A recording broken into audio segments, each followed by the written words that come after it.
Bet. How y'all feeling out there? Y'all good? Maybe I should do like a little live. Let me copy the link real quick. All right, my bad, my bad, my bad. Can I get my mind right real quick? Is that cool with y'all? I'm gonna let my hair down. I'm a little too uptight right now. Gotta let it flow.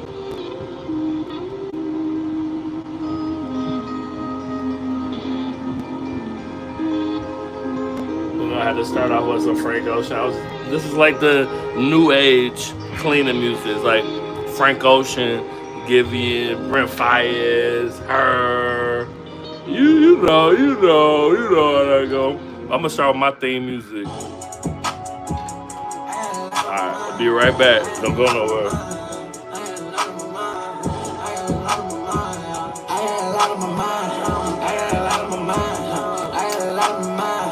She got a lot on my mind. She got a lot on my mind. I got a lot on my mind. I got a lot on my mind. 16 and holding that tonight. Nine. I got AK with the scores and nine. Undercover G's and I'm a nine. 60 and then being that tonight. Nine. You think that she lame, but she lying. I be fucking that bitch like she mine. All my jewelry wet and it mine. Diamond wet like silk, wet like latex. That bitch wanna fuck, coming late. Mine.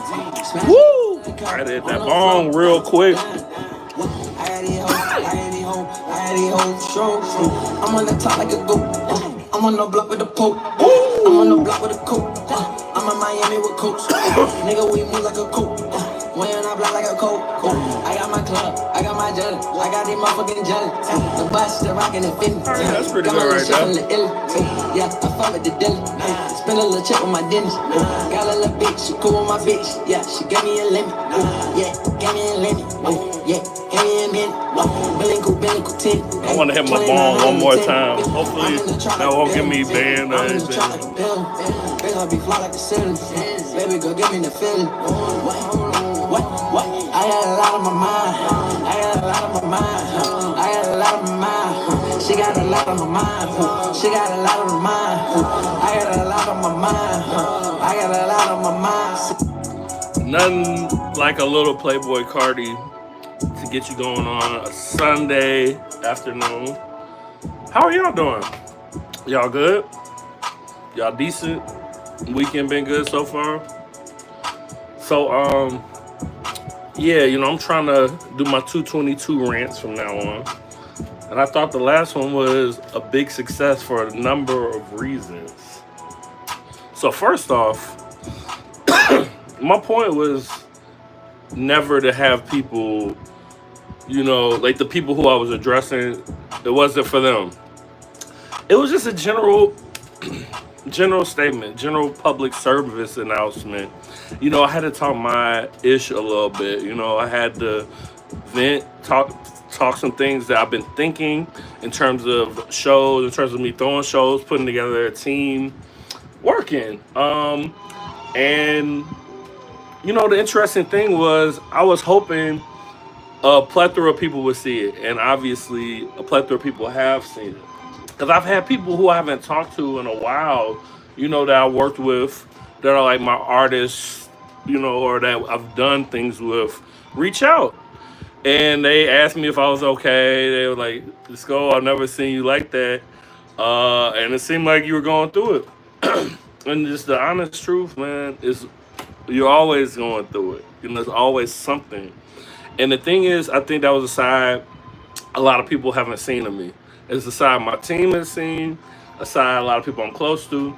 But I'm really being more comfortable being that, venting, ranting, talking, talking some shit. But also, tying it all together, making it interesting so that people can digest and maybe learn a little bit from it. So I got a lot of responses. I got a lot of things from that.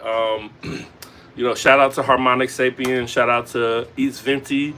Both reached out to me. A lot of people, Tiana Aura, a lot of people reached out because of that live and had like a lot of feedback. It gave me feedback on, what it sounded like, what they think I could have did. Now sometimes I was like, even when East Venti hit me, he told me, well, he's playing devil's advocate, obviously, and I'm big on playing devil's advocate. But you got to see both sides. You got to see where people are coming from, and you got to understand where you coming from. Your thought process could be flawed or have a bias because it's you. It's concerning you. It's your thoughts. So yeah, I when I'm reflecting, and somebody commented saying they think I need to reflect, and I don't know what they meant by that. Like like in the words of my boy Drewski, what do you mean by that? I don't know what they meant by that.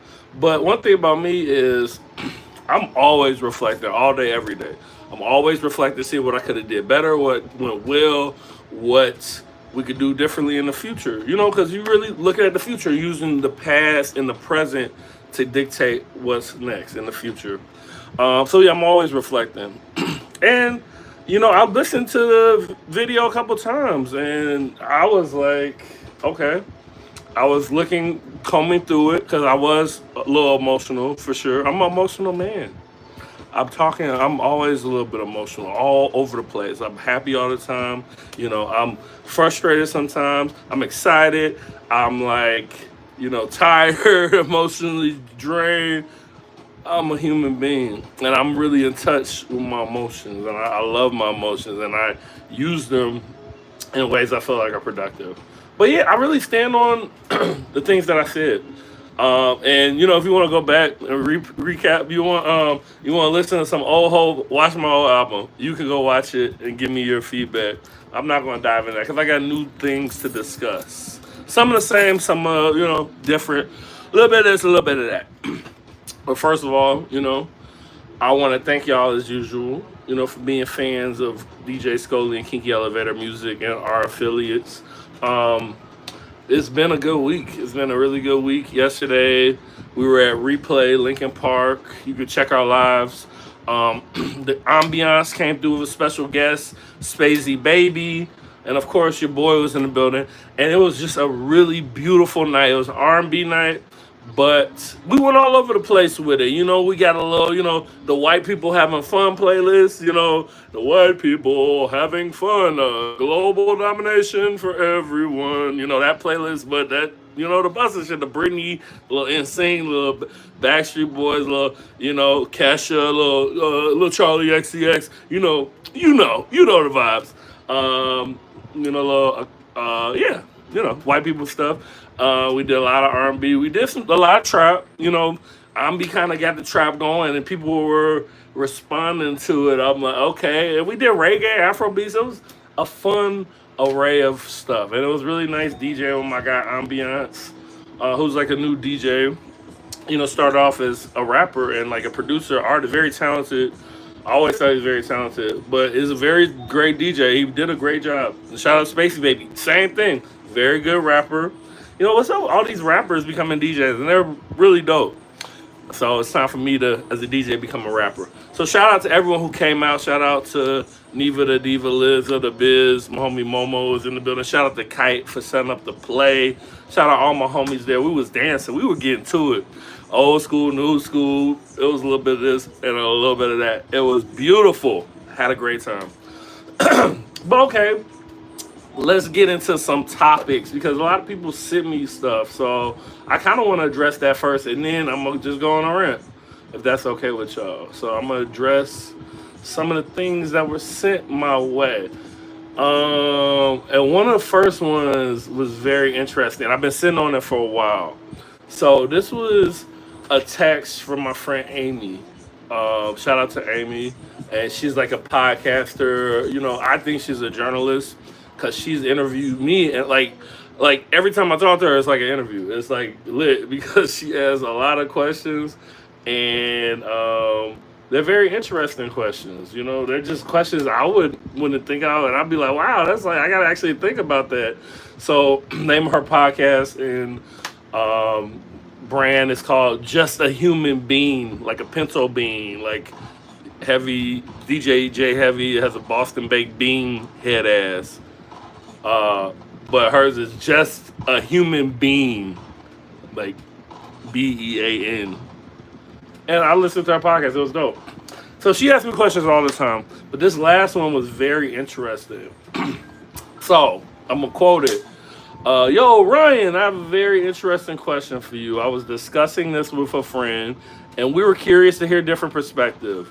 If guys could take care of their own sexual needs and reproduce, what kind of hermaphrodite? Hold on, let me get this right. And it's a hermaphroditism. Would they still date? That I didn't even remember that part. Oh no, my bad. Okay, let me redo it. If guys could take care of their own sexual needs, which they can technically, motherfuckers be jerking it. People be masturbating. People take care of it. But a lot of people who aren't asexual just they like having sex with who they like having sex with, who they're attracted to, and usually, in my opinion, that's based on society, kind of, I think it's a part influence. A part of it is like DNA, structural. It's just like a culmination of things that I'm not that equipped to understand, but I did a little research that was very interesting. Because I just know motherfuckers be horny. At the end of the day, like, whoever you like, what you like, motherfuckers are horny. That's just like the consensus. Most people I meet are horny people, and they talk about sex a lot. Whoever they're having sex, whatever their partner looks like and is, and structurally. But motherfuckers like fucking, hey, whatever. It is what it is. I'm not monetized, so I'm not that worried, but I'm not getting many views yet.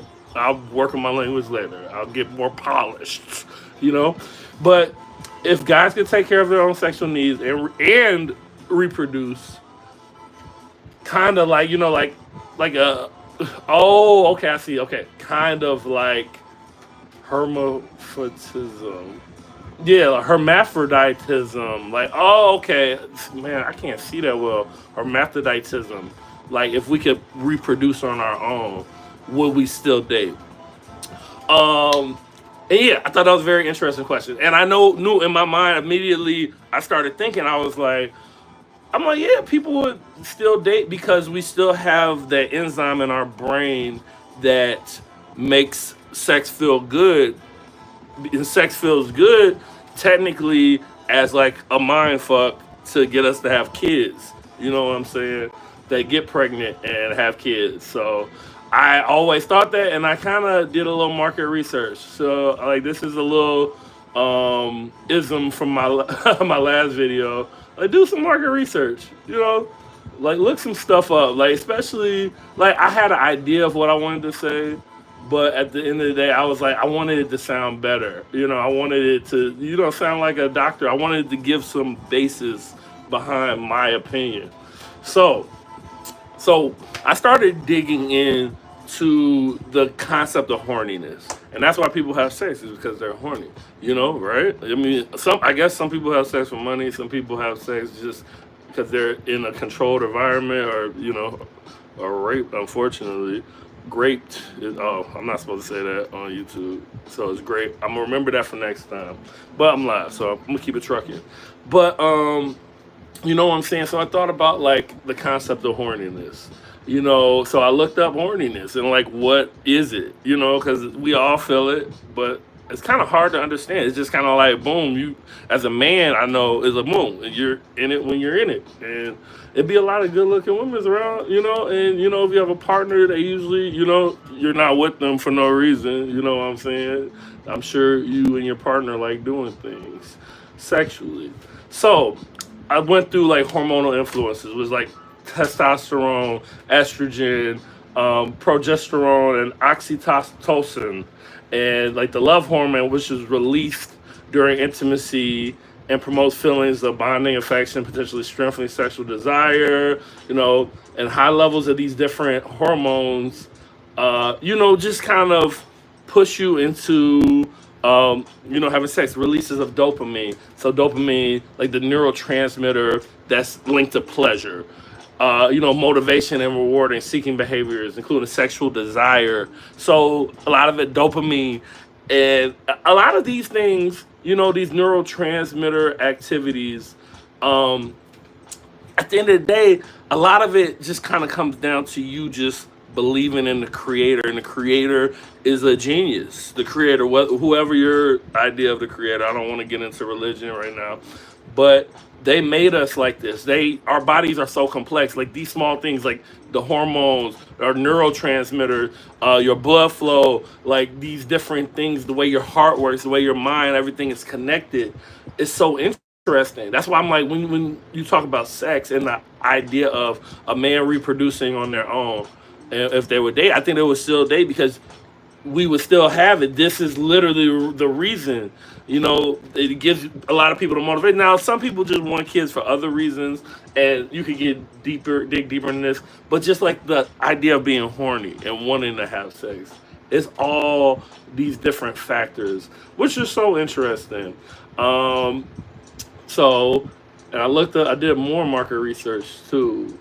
So, sexual arousal and the drive to procreate are indeed complex phenomena, including both biological and psychological factors, which is true that, you know, biological urges like sex drive are rooted in the evolution and are associated with the desire to reproduce. It's an oversimplification to say that your mind is simply tricking you into procreating when you experience sexual desire. This is why I wanted to look it up, because I was like, yeah, that's oversimplified. I'm like, technically it is tricking you, but let's get into a more nuanced understanding into why motherfuckers be horny as hell.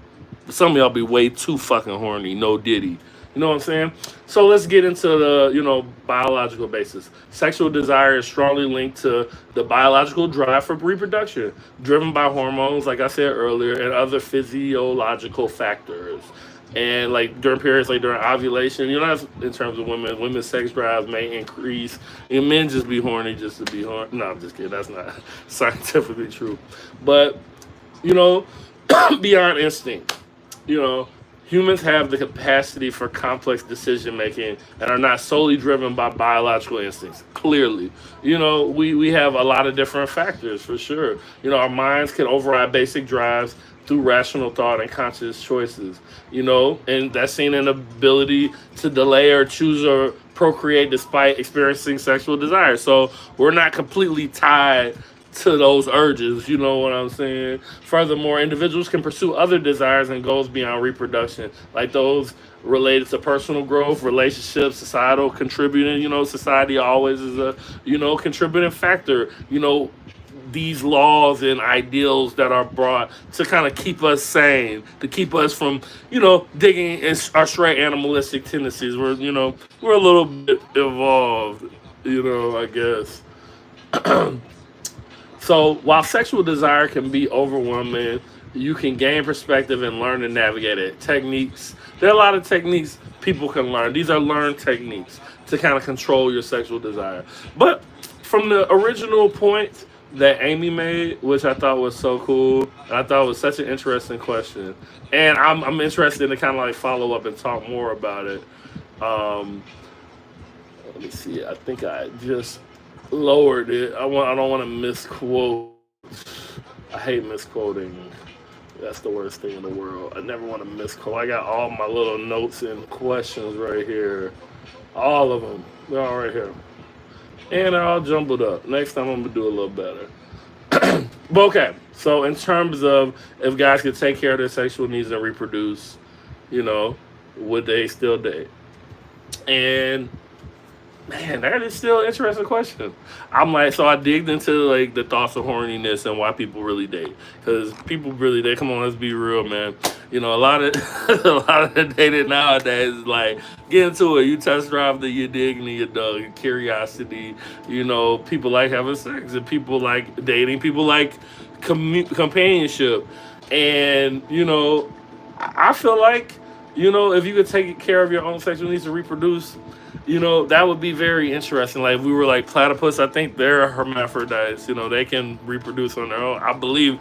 I watch a lot of Zay Frank on YouTube.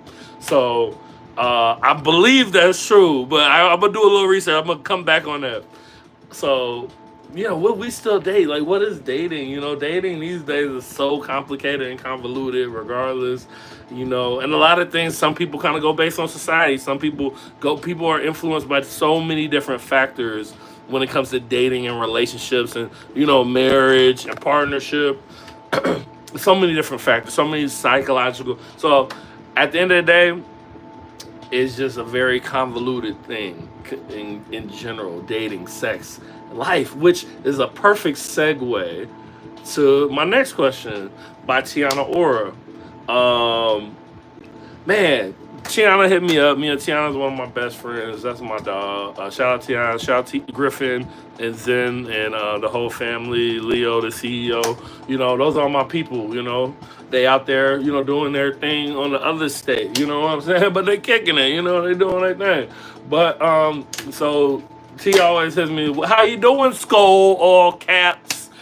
Remember that. So my name's always like that. Skol Lee, Skol is capital, and then the I is lowercase. If you're really gonna spell it right, I've seen it spelled crazy ways. That's another thing I can rant about. I've been talking to Hagen about this earlier. But anyway, how you doing, Skull? I'm like, hey, I'm good, T dollars. How are you? And chilling, wishing I could smoke more. Wondering what is life. And I'm like, for real, what is life? I need to smoke and go on a ramp. And here we are. Finally, I got to go. I didn't get to go today. And, what is life? And we just had some banter back and forth. We're talking about my rant style and like how I could continue to do it and improve. So what is life, man? It's like the question of the century. What is it? We just here living. We just doing our thing. We just basically water. All of us. We're mainly water, just floating. And a lot of people got to be more like water. Go with the flow. Go with the flow of things. Stop trying to go against the grain. Like, stop going based off your emotions. Really just take the time to break yourself down as a vessel. One of the best moments that taught me the important things in life and told me about myself as a being, about the world, about humans, was actually traveling with Tiana. Me and Tiana, when we first started making music together, we used to go to California all the time. Like, we used to just drive to California and like just do her ass shit. Like, for real. Like, we went to California, I think, a couple times, and then her and Griffin, met, and then we all started. And I was Team Aura, and we were like, but I remember the first time we went. We just went just off a whim. It was kind of like pandemic, and it was like nothing to do. I was bored, and I was like stir crazy. You know how that goes. But so we were just like, hey, let's go to LA. And I'm like, man, last time I went to LA, I ain't really like it. I wasn't really rocking with it like that. I'm like, okay, whatever. I'm not doing nothing. I have no gigs. I'm working from home. So we went to LA and driving through the middle of the country, like driving through the Colorados and the Utahs and the Nevadas and then the Californias. One thing that put life in perspective was just literally looking up at the mountains. And I was just like, man, I ain't shit. Like, these mountains are so legendary. They've been here for so long. You can see the sediment, you can see the layers on these mountains. Like, these are the giants, the Goliaths of the world. And I'm like, look how small I am. I'm like right here I'm like, I'm only represent like whatever this like 30-year period on this mountain that obviously has been here for thousands of years. Man, I can't even wrap my mind around it. These trees, and maybe this is the shrooms talking. But I remember the first time I ever did shrooms, shout out to my, college homies. It was just always an ethereal experience. It always was so introspective. It was like one of those things where I saw the beauty in the small things in the world. I would like look at trees, look at colors. I'm like, wow. Oh, and I got a good segue. I'll go back to the colors thing. Actually, I can stay on it. One of my questions this week was, which was such a great question, was what's your favorite color? Or talk. No, it was specifically, what was my favorite color? Green, because I guess a lot of people know I like green and purple. Those are my two colors that I really resonate with the most. Um, and I decided my favorite green right now, it might change next week. It'd be forest green sometimes. Sometimes I like all different types of green. I like the bolts. I like the light green. I really like a dark green, like an emerald. But specifically phthalo green, which is like, ooh, let me actually I'm gonna show y'all real quick. It's kind of like a like it's real dark phthalo green. That's my favorite. I think it's beautiful. It's kind of like a cut from that cloth from the the emerald and the forest, all that good stuff. But I love green, and it was interesting someone asked because now we're talking about nature, we're talking about life, we're talking about the importance. It's like really just live your best life. Like do what feels right. Like you get all the clues of what you're here to do. You see it. You see what people resonate with. You see what people move forward with.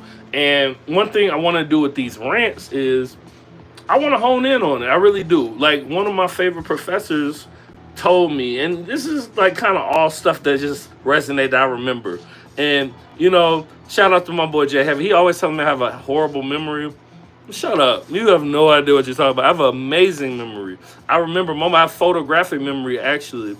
And I remember a moment where my favorite professor, Paul Magelli, who is just like such a legend. Shout out to the University of Illinois, College of Business guys, ILL. Oh, you know the vibes. But Paul Magelli, man, I will never forget this man. My entrepreneurship professor. He took us to Italy, and he just was like full of gems. I remember so many quotes. One of the quotes he gave me was, "Your network is your net worth."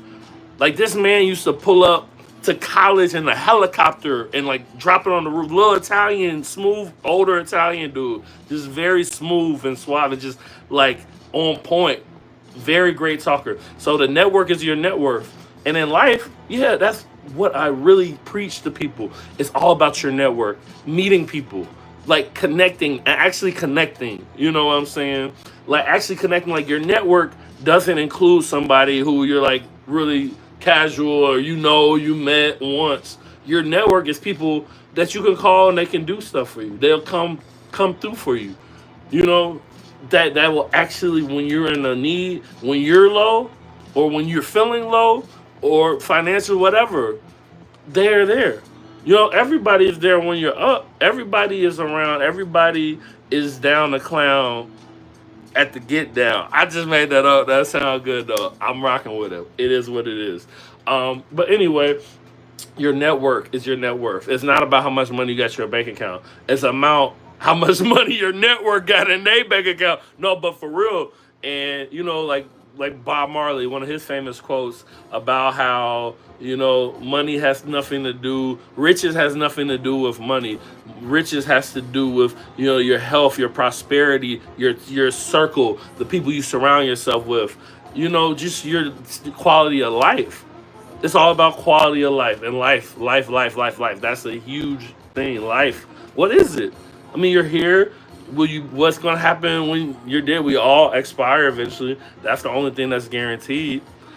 But in the journey, it's just like you can really hone in on what you want to be, what you want to do. Like this music stuff. I knew from the first time I listened to music, I knew I had to be involved in it. I knew it was just something that I had no choice in it. It was just inbred. The way it made me feel, it was just like, like, oh my God, this just feels right. And I just felt the tingle. And I always knew. I never imagined myself being a DJ, even though I always did DJ style things. And I talked to Ambi about this. Like, he said he was a DJ since 6. I'm like, yeah, me too. Like, you're my brother. Like, we've been DJs since we were babies. Like, since my mother started letting me travel and explore as a young man, that's what I did. I used to dive into the music. I would buy it, spend all my money on music. I love shoes. I love basketball culture. There were certain things I just thought to, but music has just always been my love. I remember the day I heard Boys in the Hood by Eazy-E. I was bumping it. I was slanging that shit. In the room I'm sitting in right now, the room I grew up in, I was bumping it. And my mom came in, and she's like, Ryan, turn that off. And I'm like, It made my mom react like that too. I'm like, that's that ish. Like Easy E from then on, people wonder why Easy E like is low key my favorite rapper, even though he's not the best rapper, but he's low key my favorite. Like his swag is just crazy. And that line, I remember, woke up quick at about noon, just up, about to be a cop this soon. I gotta get drunk before the day begins, before my mother start bitching about my friends. And then as soon as that came and the bass dropped, my mom knocked on my door. She's like, hey, yo, turn that shit off. Talk about my mom. And the funny thing is, my mama did used to complain about my friends all the time. Shout out to my homies. She did not like, she was like, man, these dudes is bad influences. And they are. And they were. And I was on them too. We was all goofies. And we still are. But anyway, I always knew in my life, I just knew, and I just loved that beat so much, and I deciphered it. I broke it down like I broke it down so nasty. I'm like, okay, look at that layer, look at that. Like I'm like, wait, what is that? That's like a little piano. It's like a do do do do do do, and then the and then I love the bass. And then I was like, okay, and I can hear like the little. It's just I'm like I was just like my mind was blown. Like I was literally seeing the sounds, and like after like dude, it hyped me up so much, and I literally looked up every sample in that song. I was like, oh, so Dr. Dre was the producer. I looked up every song Dr. Dre produced. I just went all the way back from the beginning to like the end, looked at all the legacy and everything, and I was just like, I was hooked. I'm like, I'm gonna make a beat eventually, and I didn't for a long time, but I was just like, I was in it. I'm like, I'm gonna be in this lane. It was like, it's no way. It was undeniable, and we all probably have moments like that that we kind of like look over. I'm just so glad I didn't, man. Like for real, it was like the biggest blessing that ever happened to me was pursuing music and being in this industry. And I didn't know how I would do it. I always, in my back of my mind, and I feel like this is me coming into my own continuously. I always in my mind was like, like it's too hard to be a producer. It was like the equivalent of making the NBA. And for a minute, I really thought maybe I would make the NBA, but then that was quickly. I was like, no, no way, no way. I'm like, there's some people out here that are crazy. I might as well focus on school. So that was kind of like my backdrop. School. I'm like, I'm gonna be smart. I know I'm smart. I know I'm good at math. I'm good at numbers. I'm good at talking, which is why I want to get more into talking because I talk. I like talking and I like giving presentations, and I always do well in presentations. So I kind of like pigeonholed myself. I was like, oh, you can't be a producer because it's too hard. It's too small of a window. It's like it's only so many people become famous producers. But then once I started doing it and like trying it, which was in college after high school. High school, I was kind of like a little bit of a burnout. I mean, I did go to Whitney Young, the best high school in the world, but I didn't really apply myself. I didn't do much except for my work. I did my work. I did exactly well enough to make my mother happy. And I graduated. I got into a good school. But I'm like, who knows if I applied myself, I had a different attitude. But that was my journey. So it is what it is. It was my life. Get your own. But so once I went to college, I started dabbling in DJing, dabbling. And the thing that caught me about the DJing was how you could manipulate music. And you could put filters on things. You could put phasers. You could loop it. You could do so much with it. And like you could take a song that you like and make it into something completely different. And that's when I knew. I'm like, oh, this is my life forever. Like this is what I'm gonna do, and because it just made me feel a type of way, it made me feel amazing. It was like no matter what, and I could think of moments in my life, emotional moments. Like I have a song with Lil B, the bass guy. Shout out to bass guy. Thank you, bass guy. And the beat I made from that song was, shout out my mom. I love my mom. R.I.P. She is an amazing, incredible woman. But I made the beat for that song. It's called Knock, and the inspiration behind the beat Knock was me and my mom got into a huge argument one day. It was like crazy. I don't even remember what it was about, but we used to argue about dumb stuff all the time. And I learned with her and my dad that I gotta stop arguing. So we had an argument. I I slammed the door. I slammed it while I was walking out, and she sent me a text right away. Uh, she like, thanks for knocking the frame off my MF and door, something like that. Something like, thanks for knocking the frame. So I went home. It made a beat. That beat, it was called "Knock the Frame Off That MF."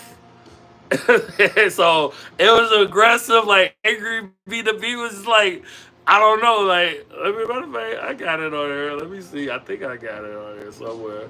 But it was a very aggressive dark beat, and like I would get into these dark beats, uh, you know, listen to it. It's kind of crazy.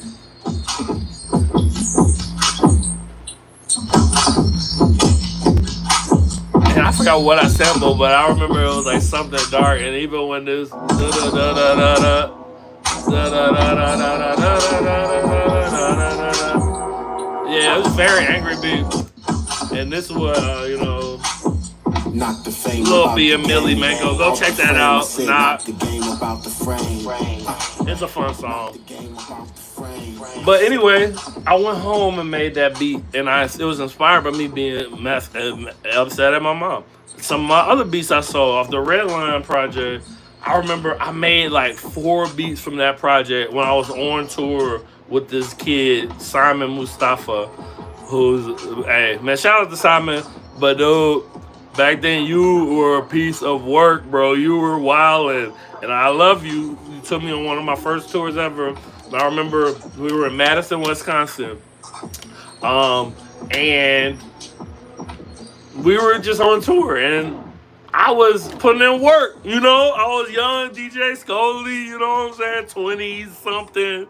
It is what it is. All y'all YNs, y'all gonna become a. It's a privilege to become a. It's a beautiful thing. But I was YN Scully back then, and Simon was really a YN. I feel like he was like 18. I was probably like 24, 23, something crazy. And so we at the show. Simon kind of drunk. I'm like, I'm like vibing, networking. He doing his thing. One of my complaints from the last rant, he was doing his thing. Had merch set up, but he wasn't paying attention. People coming up to me asking me how much the merch. So I start willing and dealing. Boom, boom, boom. That's how I do. When a money calling, I answer. I'll be like, hey, how you doing? But anywho, started, pushing the you dig and the you dug. So I sold probably like 10 shirts. And so he started getting into it with his little assistant, probably somehow. For real. Let's be real. She was probably one of his whatever.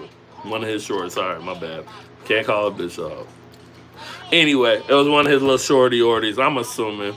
And he come up to me like she left us at the venue. And I'm sitting there like, this is when I'm young. I didn't really have bread like that. It's so interesting. I've had so many eras of having bread in my life. Very interesting. And I was like, man, he's like, man, we gotta get a Uber home. He's like, send me the money right now from the sales. And I'm like, bro, don't talk to me like that. First of all, I went out my way to help you and sold some shirts for you. You know what I'm saying? Don't talk to me. He's like, send it to me right, like getting aggressive, because this dude is super aggressive. And I seen him get aggressive with his team, rubbing people the wrong way. I saw it, and I tried to keep telling him, I try to keep telling him, stop being so aggressive. You gotta learn how to talk to people. You gotta learn how to nuance people to get what you need. You know what I'm saying? You don't gotta talk to somebody crazy. Talk to them smooth. Be calm. Talk to them calmly. Like, hey, how you doing? Like, man, I really appreciate you selling merch and helping me out on the merch tip. How much did we make? Like, man, it seemed like you were really doing, like, hype me up a little bit. Don't be like, send me the money right now. You don't do this, you don't do that. You gotta learn how to talk to people. Get what you need out of life. Message. But anyway, I'm from Chicago, fam. Where you from? Where you from? But yeah, man. So that tour stop, we got into it, blah, blah, blah. Get the Uber back to the Airbnb, to the B&B. And at the B&B, I went and made some beats. I made some beats from my Redline project, which is like the beginning of all my lines, and they were angry. Ooh, listen to them Redline beats. Go to Redline. Them beats are kind of dark. Poland. I get the wall. I love Poland, man. I gotta go out there. It seems like it's real lit. But go listen to Redline. I made like 4 of those beats that night, and they were dark. They came from a dark place. So what I'm basically saying, long story short, I channeled that energy. Channel your anger. Channel your sadness. Channel all the negativity into your art, into your passion, and follow your passion. That's what life's about. Simple. It's about passion. What you passionate about? What do you like doing? What do you enjoy doing? Do you like cooking? You like cleaning? You like running? You like doing anything you could do productive? You should have multiple hobbies. You should have one that makes you money, one a financial hobby. You should have a workout hobby, and you should have a creative or art hobby. You need some dollars. Yeah, you need a L. You took an L off that dollar, man. You need to get your L back. I need some dollars too, for sure. But you got to have those different goals, man. And I'm blessed. I had a well-rounded upbringing. I learned a little bit of business. I've always been an artist. I've always been a creative. I've always been into all those things. So now, as a DJ, I'm able to maneuver and do things. I'm able to put in the work, but also, well, yeah, put in the work. But on both ends, on the business side and the art side, and balance it out. And now, I'm working on my team. We getting it together. We figuring things out, man. But yeah, from my last rant, a lot of people seem like they was very concerned. Why? Why are you so concerned for? Just tune in. I'm on here talking. This is giving me. I'm doing it for myself. So I'm like glad people are able to get things out of it. I'm glad people are showing me love as always. But love is just a very interesting thing, man. Love is very fleeting depending on where it's coming from and what the root of it is. You never know people's intentions really, but you always got to assume good intent though. For your own. Everything you do is for your own well-being, mental health, and be able to maneuver. And you do it for the creator. You do it for your purpose. You find your purpose in this life. And I always knew music is going to be something. I don't know what it's going to be. And that's why I facilitate these moves. That's why I make these plays. That's why I do what I do. It ain't for the money. It ain't for the clout. It ain't for the being drunk and, all the accolades and this and that. Which I'm with that though too. I like getting teed up. I like having a good time. I'm not gonna lie though. Before I started DJing, I wasn't really a party person. I was a very introverted person. Now I feel like I have. Hey Oscar, you got Cash App? What's up? Now I'm like honed in on what I'm doing. And I didn't want. Now I'm more extroverted. I realize I'm extroverted when it comes to me giving a speech. Like since I'm not like I hate to toot my own horn, but since I was like in 5th grade, bro, I've been winning awards for giving speeches. So when I'm talking my shit last time and I need to reflect, no, all the things I'm saying are factual, and I've reflected enough. So all these things are 100% facts. Like I remember for the I did like a history fair, and I did not care. I didn't give a shit about the damn history fair. But they like, oh, you're going to Springfield. This presentation was incredible. I'm like, bro, I don't care. It was like a drag. I'm like, I gotta go down here and do this. And I kept winning these awards. And then fast forward in college, I was winning awards for doing speeches. So I'm like, and that ties in my professor, Paul Magelli. He always told us, he's like, find what you can do in life and make the most amount of money with the least amount of effort. And then everything else is just icing on the cake. So he said one of the jobs with the least amount of effort that pays the most overall is being a public speaker. There's not a lot of public speakers. Like someone who can talk, motivate, get people amped, get people feeling emotion, get people into the zone. Like a TED Talk, like talking to a company, doing corporate retreats. And I'm like, yo, I really want to hone in on that. I really want to talk. I really want to get the people going. So, I'm gonna keep trying. I'm gonna keep at it, keep ranting and raving, talking, taking new topics, discussion. So it's 4:44. So I gotta probably end this rant. But it's been real, man. I appreciate y'all listening. I'm gonna share it again on IG or whatever. But yeah, I'm gonna try to keep doing it. 222, at least 40 minutes, 44. I'm gonna at least give y'all 44, 44 at 222. I'm gonna at least, that's my bare minimum. I appreciate y'all. Oh yeah, let me talk about like little upcoming your digs and your duds and your dams. Okay, so tomorrow, Monday, June 30th, we're at Subterranean with Nova the King, old Cheddar Bob biscuit head ass. Oh, Boston. He another Boston baked bean head ass nigga. Another Big Back cheeseburger. I know he gonna be getting a grilled cheese from motherfucking Estelle's afterward. Which, nah, that's my dog. I love Nova. Old grip chin ass. That's my dog. Like for real, he be putting in work. And we had a good talk. I know I called my guy annoying last time, and he do be annoying. I'm annoying. I don't mean annoying as disrespect. I do mean it as something that kind of rubs me the wrong way a little bit.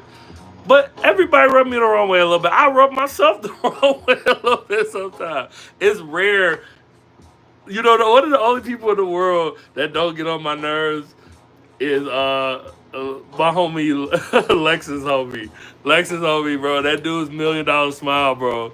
He never gets on my nerves. I love him so much. He's one of my people.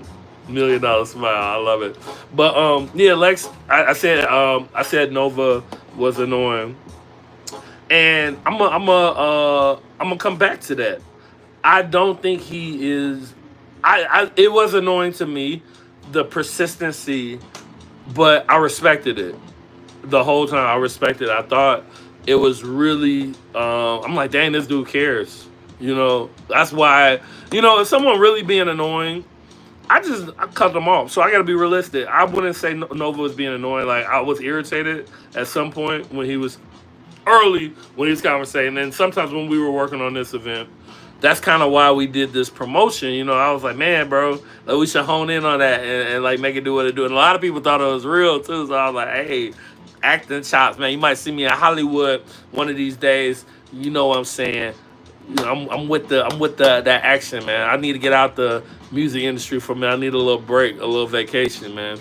See how y'all do without me. But anywho, yeah, man. Shout out to Nova, man. And I wouldn't even call it annoying, man. That dude is persistent and he's on his shit. And he's paying attention to what's going on. Every event I do, he has unique stuff. He has vendors. He does all this stuff on his own. He takes a lot of weight off my shoulders. And that's what I need. I need people to take weight off my shoulders. I don't need you to add an extra weight. I don't need you to be a liability. Be an asset. You know what I'm saying? Be an asset, bro. So, Nova, you a huge asset, bro. Paul. That sounds crazy. Huge asset. But you are. I don't care. It is what it is. Love you, dog. Love all my people. Shout out to GTKR. Shout out to Black Metal Cowboys. Shout out to Everevolve. We just did an event with them. They're super dope. All my people, man. So we got Sub T coming up. Of course, next month we got Cafe Mustache. I'm collabing with Wells Mattingly, who's another one of my favorite artists. Just such a sweet individual, very sweet and genuine. She been on my ass too, and I like how she's been communicating and like just clarifying and getting details. Cause I forget some details. Sometimes it'll be the day of the show. I'm like, damn, I should have thought about that. I had a couple of shows where like the artist, I was like, you don't have a mic stand. I'm like, shit, I should have maybe asked motherfuckers what they needed. But maybe you should have asked too. We could have both did better. You some of my, we could have both did better. Oh yeah, one last thing I do want to discuss, man. Man, I've had a situation where a touring artist has been talk about annoying. This is real annoying. It's just been much miscommunication. It's just all over the place. And I feel like a lot of manipulative energy, and I'm not entertaining that. I'm not entertaining it. I'm not getting into it. This artist came. I opened up my house to them. I allowed them to share my space and my energy, which is sacred to me. I don't do that to many people. You know, shout out to Sun Boulevard, shout out to Tiana, or shout out to the Fire Ops, shout out to the few people that have been in my house while coming here to do things. You know, and even like Tiana and Griffin, they never stay with me. They stay with their own people. That's a big boundary. So we let her stay in my house, and she really disrupted the peace of this incubator that I'm growing and working on. So I don't really appreciate that. And then they projected a lot of things to me, and I've tried to really be patient and calm, and I think I have overall. Well, I think I can do a little better. I can work on it a little bit more. But hey, you know, that's the one thing as traveling artists, you understand what all goes into this. You understand how expensive it is, how much sacrifice it takes, how many things is all trial and error. But when you, and this is a consistent theme, people getting loud and angry. When you get loud and angry, you lose your power. You lose the ability to negotiate, especially with me. You're not getting loud, and I don't think no one is taking that. Whenever you lose your temper and get mad, you lose your power. And I've seen it with this person. They are very angry, and they have a lot of inside things they need to work on. They projected on me about the size of the show's expectations. And first of all, the first show we did, and granted, they basically interjected themselves in 3 shows, which I'm like, cool, initiative, cool. But when you do that, you gotta roll with the flow. It's not like I went out and found you, shorty. Like I never heard of you. My BM told me about you, and y'all got into it. I really wanted to cut it off completely, but I'm still a man of integrity. I'm still a man of his word who tries to make things happen and still tries to stand by my word. So the fact that you're disrupting the peace and being delusional about it and uncontrollable, and that's what I'm not taking anymore from anybody, because that was my issue last rant as well, is people yelling and trying to overtalk me when I'm the person, well, you need to listen to. I'm the facilitator. You know what I'm saying? And what I told her, I need an apology because it was a lot of craziness. I'm not going to get into all the details, but it was a lot of craziness, a lot of foolishness.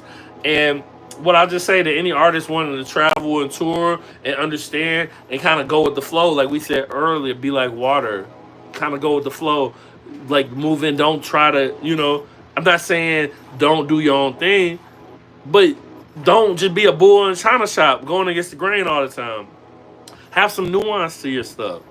Like there's more ways than being aggressive to get what you want and get what you need out this music industry. You know what I'm saying? You don't have to project. Like Shorty told me, she was like, "Oh, you guaranteed me 50 to 100 people at each show," and she said there was less than 20 people. Now I know for sure it wasn't less than 20 people.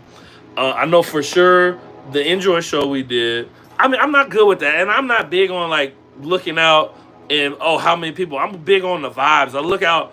I'm like, oh, people are dancing, people are having a good time. So whether it's 20, 30, 50, I'm just going based off the numbers I do at the box office. Like a lot of my shows I've had, I think the most I ever sold personally at a show was probably like 200, maybe a little over. Maybe actually maybe 250 Promontory Bourbon. And I'm looking to do more shows on that level. We sold out Empty Bottle, pretty much. It was free, but we sold it out.